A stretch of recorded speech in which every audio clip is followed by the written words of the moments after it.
And the white wine is one of my personal favorites, the Take One Viognier, which is from Mendocino. And because it's a cooler climate and it doesn't ripen as crazily as it does in warmer climates, it doesn't have that almost effusive, tropical component. This one's more than yesterday. Well, it's there. But it's not that obnoxious, overly done. Right.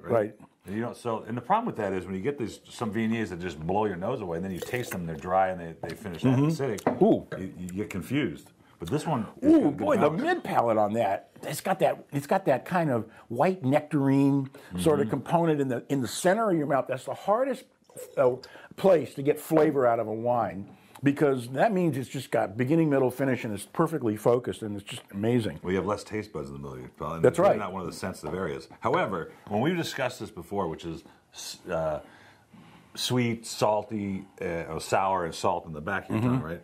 Then I posted that on Facebook, and I got all these, it's disproven, it's not like that anymore, But when you search it on the web, you see just all these graphic pictures of tongues. It's the same thing. It's exactly so I don't know which one's right. We are. We're right, and they're wrong. They're wrong. Okay. End of story. Okay. End of story. All right. So this Take One is, what I like about it is the balance of it. It's not, the nose isn't overbalanced, and there's good acid, there's good fruit, and this is going to develop, actually. Oh, without question. It's a 2010. I mean, it's got another couple of years to go easily, and it'll just kind of, all the flavors that you taste that are like in suspension will coalesce and come together and turn into a beautiful whole that's greater than the sum of its parts.